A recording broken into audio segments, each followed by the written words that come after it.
digo, en cuanto a martes, Tenemos, comenzando a las 6:30 y terminando a las 7:30. ¿quién tenía unos cuantos martes así? Nosotros ya. Ok, ok. Qué cosa, ¿eh? Entonces, vamos a ponernos en oración, ¿qué le parece? Oye, pero yo me veo más lindo en este celular que en persona. Que en persona. Oremos. Amantísimo Dios, que estás en los cielos, Señor, y en nuestros corazones, te damos gracias, porque has preparado el camino para que nosotros caminemos por él. Nos ha limpiado, Señor, de una manera tal que cuando pensamos en esto, Dios, nos sorprendemos. Gracias, Padre nuestro. Tú eres quien tiene el dominio y el control sobre todas las cosas, el que nos protege y nos cuida, Señor, donde quiera que nos movemos. Muchas gracias por las hermanas, bendícele grandemente, también por el hermano Juan Carlos y familia. Bendícenos a todos, Dios. Esta noche que estamos estudiando, dándole seguimiento a este estudio, permite que todo lo hagamos para tu honra y gloria y para edificación nuestra. Gracias, Dios. En el nombre de Cristo Jesús. Amén. Mis hermanas, ¿y qué dicen ustedes de las oraciones que estamos realizando por WhatsApp en la noche?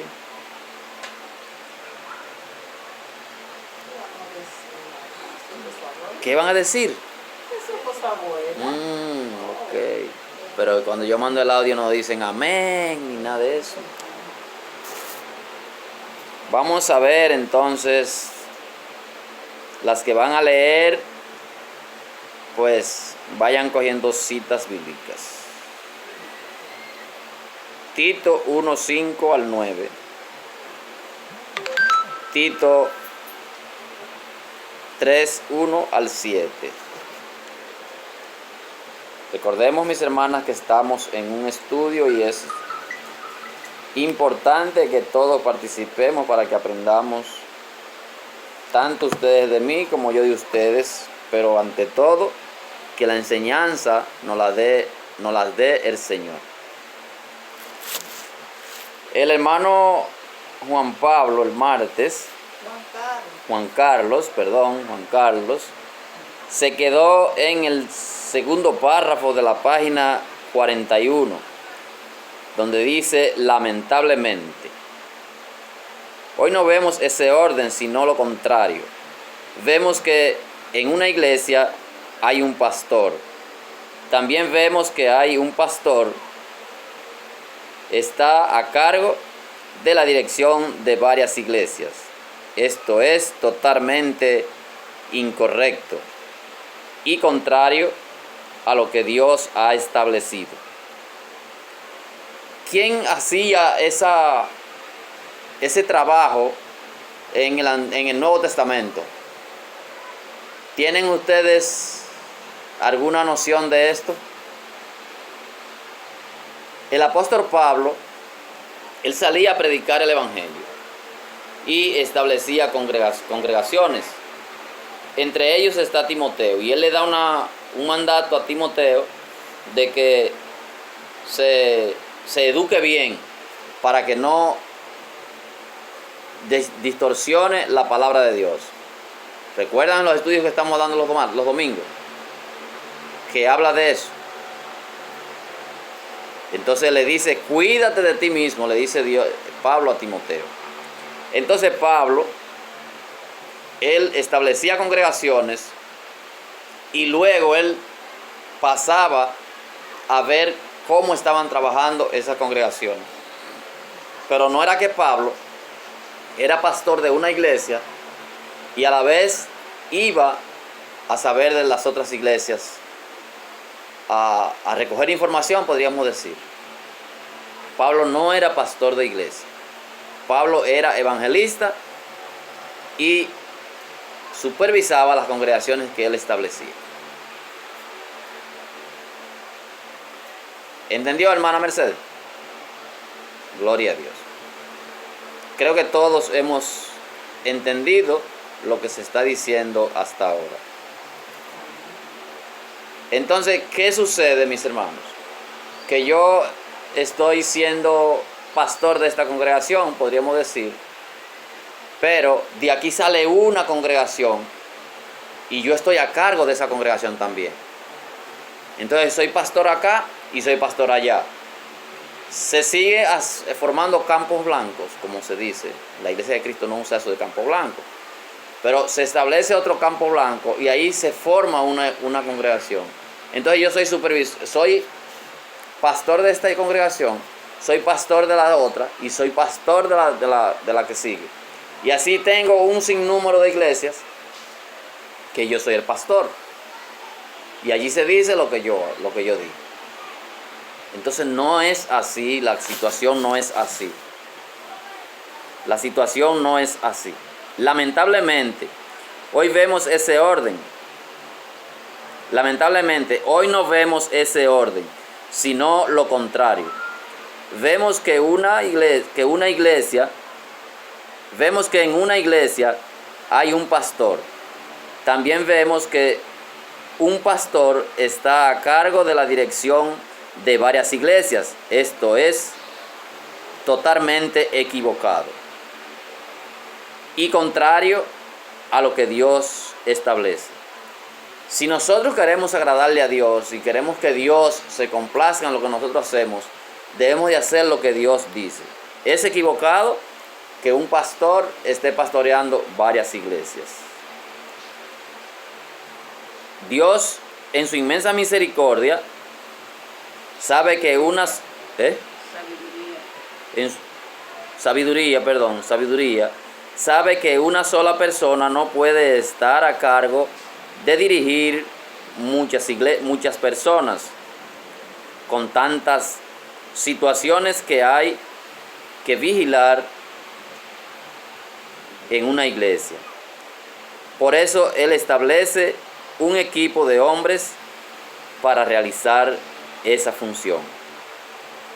Otro punto es que para ser pastor en la iglesia hay que cumplir con varios requisitos que Dios ha establecido. Como ya sabemos, el primer requisito para ser pastor es que debe ser varón, no puede ser mujer. Los demás requisitos se encuentran en la carta a Tito y Timoteo. En Tito 1:5 al 9, ¿quién lo tiene? Por favor. Ajá. Requisitos de ancianos y obispos.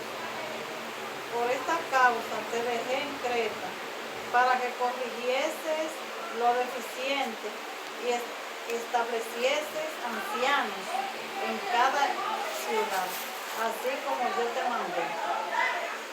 El que fuere irreprensible, marido de una sola mujer, y que tenga hijos creyentes, que no estén acusados de disolución ni de rebeldía.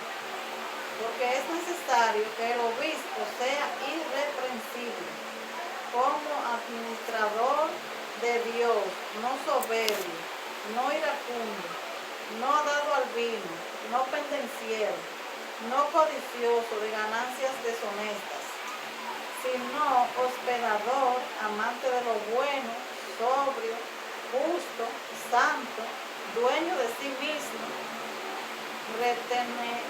retenedor de la palabra, fiel tal como ha sido enseñada, para que también pueda exhortar con sana enseñanza y convencer a los que contradicen.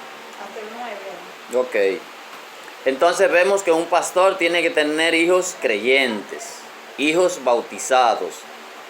No puede ser un pastor, por ejemplo, divorciado.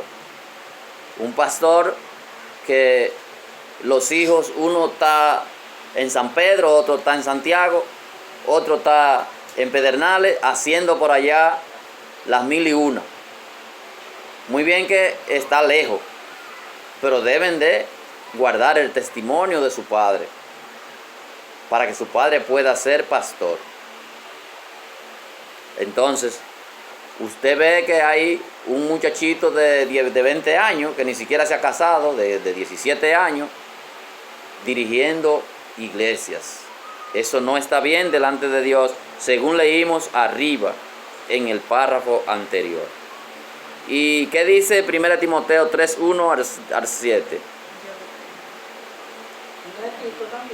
No, 1 Timoteo. Dice el 3, ¿verdad? Ajá, 3 del 1 al 7.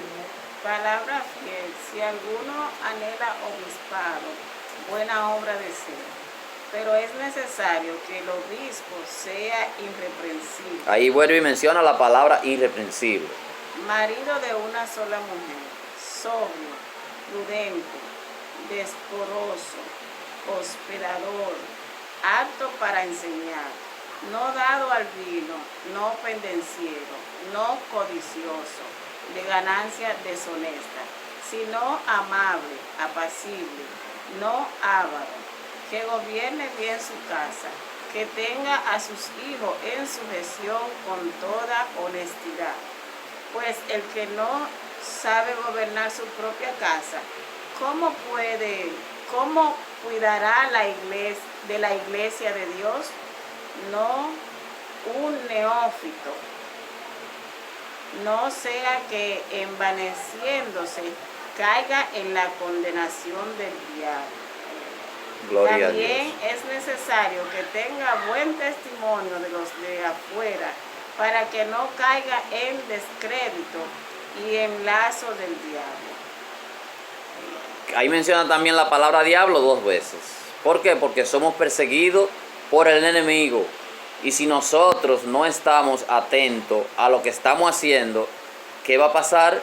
Que vamos a tener malas recomendaciones, tanto de los miembros de la iglesia como de mi casa, también de las personas de afuera, porque nos manda a cuidar de todo eso, ¿verdad que sí? La lectura nos manda a cuidar de todo eso. Entonces, ¿qué sucede?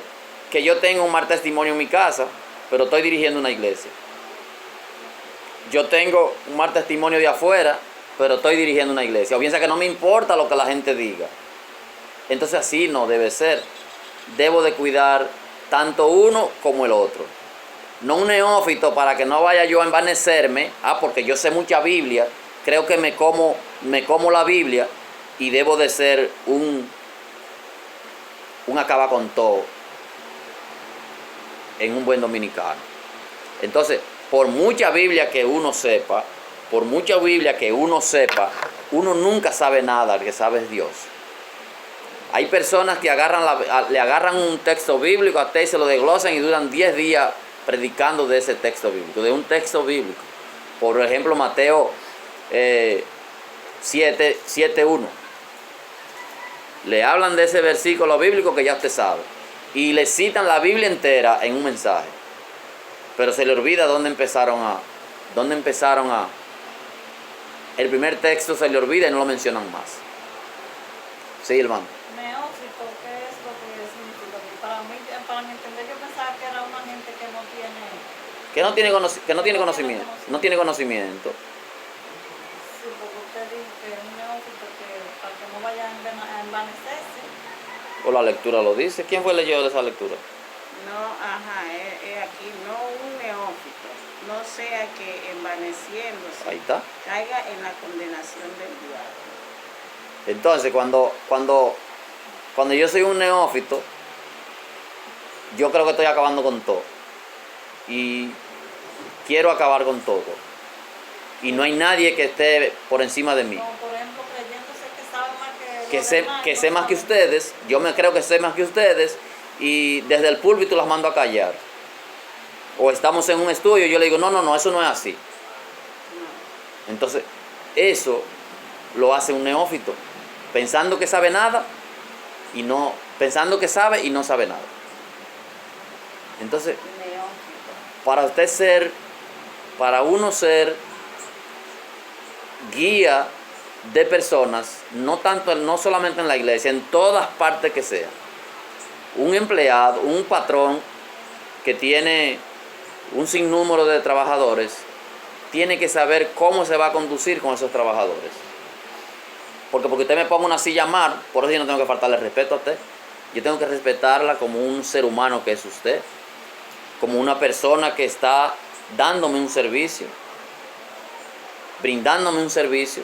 Yo le estoy pagando, pero usted me está brindando un servicio. Debo de respetar esa parte.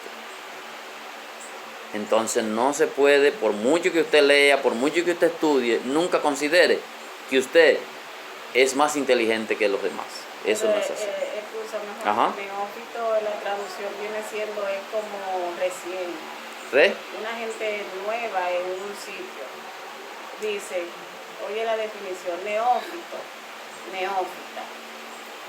Nombre masculino y femenino. Persona que se ha convertido recientemente a una religión, especialmente la que acaba de ser bautizada. La otra dice, persona que se ha adherido recientemente a una causa, una ideología. ¿Se ha herido o derido? Adherido, así mismo. Se ha unido. Adherido, sí, que se ha agregado un partido político, etcétera. O sea, que no solamente en la iglesia. Bueno, pero es lo mismo que estamos explicando y lo mismo que dice la Biblia. Un neófito es una persona que se envanece. Sí, entonces, según la explicación acá, es persona como que recién convertido. Persona que lo saben todo. Que lo saben más que lo que están aquí. Entonces se Exactamente. envanecen y caen. Y entonces si es recién, no puede. Porque es que se habla ya, es un nuevo, vamos a decir un nuevo, como le dicen en la universidad, un pino. Tiene poco conocimiento. Exactamente. Entonces esa persona que tenemos nosotros que hacer, sí, enseñarle, educarle para que sepa cómo se debe manejar. Porque Mateo 28, 18 al 20 nos dice eso. Vayan por todo el mundo y prediquen el Evangelio. Entonces después que predicamos el Evangelio, después que lo bauticemos, es que vamos a enseñarle todas las cosas que Jesús mandó, para que esa persona esté apta para poder dirigir una oración desde el púlpito o en el público, para enseñarle a cantar, enseñarle a predicar. Seguimos aquí, mis hermanos. Mira, que aquí la busqué en griego, dice neo, nuevo. En griego significa neo y es nuevo. Dice, vemos que algunos de los requisitos para ser pastor es que el hombre debe ser casado y tener hijos creyentes, es decir, hijos bautizados. ¿Saben ustedes cuál fue el primer pastor nombrado en la iglesia? El apóstol Pedro, porque cumple con los requisitos. Por eso Cristo, después que resucitó, personalmente lo nombró como uno de los pastores en la iglesia. Juan 21, 15 al 17 y primera de Pedro 1:5. 5:1. Ajá. Juan 21, 15 al 17.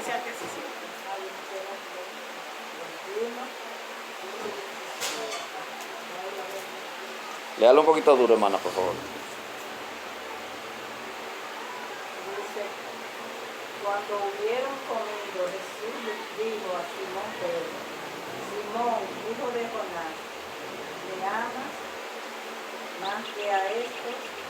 Le respondió, sí, Señor, tú sabes que te amo. Él le dijo, apacienta mis corderos. Volvió a decirle la segunda vez, Simón, hijo de Jonás, ¿me amas? Pedro le respondió, sí, Señor, tú sabes que te amo. Le dijo, pastorea mis ovejas. Le dijo la tercera vez, Simón, hijo de Jonás, ¿me amas? Pedro se entristeció de que le dijera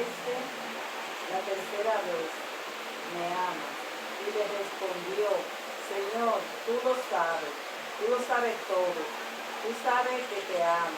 Jesús le dijo, apacienta mis ovejas. ¿Hasta dónde es? Hasta el 17.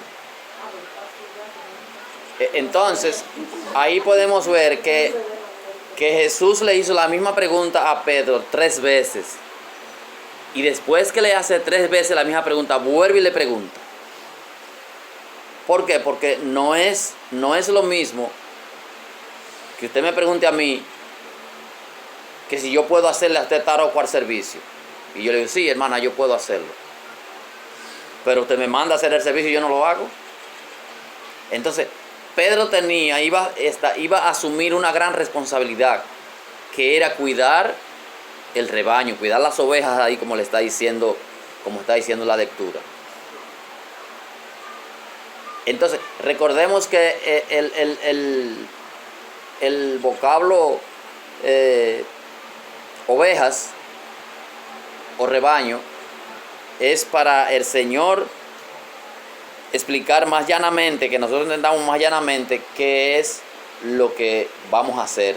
Pero no somos ovejas, ni somos corderos, ni somos rebaño, sino más bien para que Pedro supiese la responsabilidad que le tocaba asumir. No es fácil cuando usted tiene que enfrentarse con 5 o 6 personas. Cuando Pedro dio el primer discurso, ¿cuántas personas fue que se bautizaron? Fueron como 5,000, sin contar los niños y las mujeres. Imagínense qué responsabilidad tenía Pedro. Entonces Pedro no podía atender esas 5,000 personas en una congregación y coger para otra congregación, a pastorear también otra congregación. No es fácil. Entonces, ¿qué es lo que hacen? Según va el crecimiento de la iglesia, van nombrando personas para hermanos para que desempeñen tal o cual función. Y tenemos ahí en 1 Corintios lo que es los dones del Espíritu Santo. Uno para cantar, uno para orar, uno para predicar y así sucesivamente. Entonces, una sola persona no puede asumir toda la responsabilidad de una congregación. Y si es grande, mucho menos. Entonces, mis hermanas, 1 de Pedro 5:1 dice, ¿usted lo tiene, hermana Mercedes? Ok, está bien. Yo lo tengo. Ruego a los ancianos que están entre vosotros, yo anciano también con ellos, y testigo de los padecimientos de Cristo, que soy también participante de la gloria que será revelada. Oiga, Pablo es anciano, Pedro es anciano y participante de los sufrimientos de Cristo, porque Pablo estuvo de ahí con Jesús, y estuvo tan de ahí que lo negó 3 veces. Entonces, una persona que viene desde abajo está preparada para asumir cualquier responsabilidad, especialmente la de Pedro, pastor de la iglesia, que viene rodando desde que Cristo empezó su ministerio. Fue uno de los primeros que Jesús llamó. A Pedro, a Juan y creo que los hijos de Zebedeo o algo así, que estaban tirando la red. Y Jesús le dijo, sígueme, y ellos no miraron para atrás, para ningún lado, y simplemente siguieron a Jesús. Seguimos, mis hermanas, entonces en el próximo párrafo. Dice, Cristo lo nombró pastor, y esto lo hizo no porque Pedro era un hombre especial, sino porque cumplía con los requisitos para ser pastor. Nosotros queremos congraciarnos con cualquier persona que está a nuestro lado y queremos ponerlo en el mejor lugar. Y no es así. Si usted no cumple con los requisitos, usted no va a desempeñar la responsabilidad que debe asumir. La palabra de Dios presenta que Pedro tenía suegra. Ahí hay uno. Tenía suegra. Y si tenía suegra, entonces tenía esposa e hijos que eran parte de los requisitos para un hombre ser pastor en la iglesia. Mateo 8, 14 al 15. ¿Quién lo tiene? Por favor. Vino Jesús a casa de Pedro y vio a la suegra de éste postrada en cama, con fiebre. Y tocó su mano y la fiebre la dejó y ella se levantó y le servía. Entonces Pedro fue pastor, no fue porque venía desde abajo con Cristo Jesús. Era porque cumplía con los requisitos. Tenía esposa, tenía suegra, tenía hijos. Y todas esas personas de seguro que siguieron los pasos de Pedro. Porque Jesús lo eligió para que fuese pastor. Y fue el primer pastor que tuvo la iglesia. Estamos, hermana Bernarda, en el párrafo 1, 2, 3, 4, 5, de abajo para arriba. Dice también: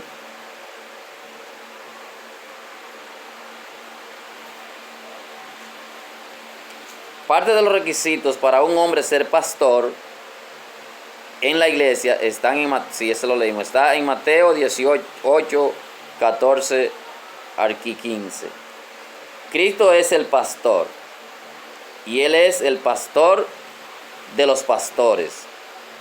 Es quien dirige a todos los pastores de su iglesia en todo el mundo por medio de la Biblia. Juan 10, 11 y Hebreos 13, 20.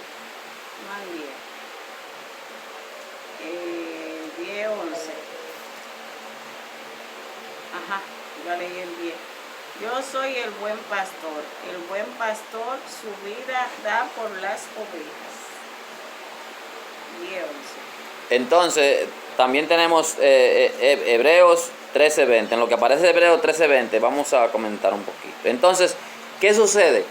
Que en Juan también habla del pastor asalariado. El pastor asalariado, ¿qué le importa? El rebaño. ¿Le importa el rebaño al pastor asalariado? No.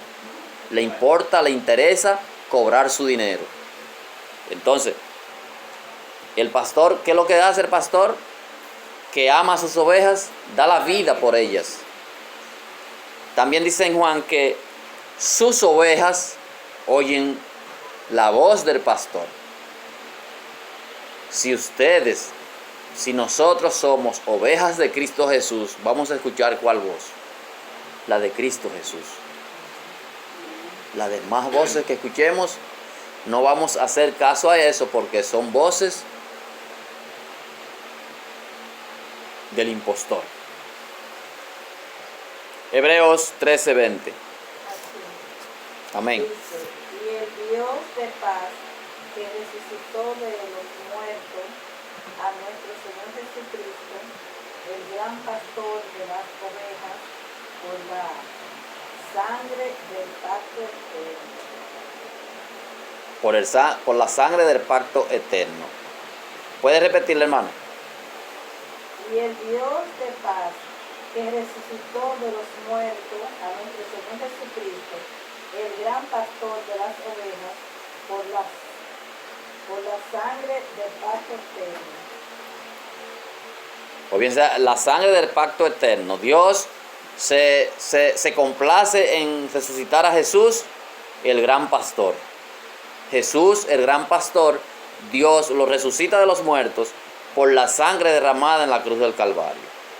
Aunque no lo diga ahí, pero eso es lo que quiere decir. Porque habla de la sangre derramada. Y quien derramó la sangre en la cruz del Calvario fue nuestro Señor y Salvador Jesucristo. Seguimos, mis hermanas. Hemos visto que Dios tiene un orden establecido en su palabra para los que dirigen la iglesia. El mismo Cristo es el que nombra a los pastores dándoles la oportunidad de que cumplan con los requisitos. Si no cumple con los requisitos que están en la palabra, entonces no pueden ser pastor, porque una persona no puede ir en contra de la voluntad de Dios. ¿Qué sucede si nosotros nos vamos en contra de la voluntad de Dios?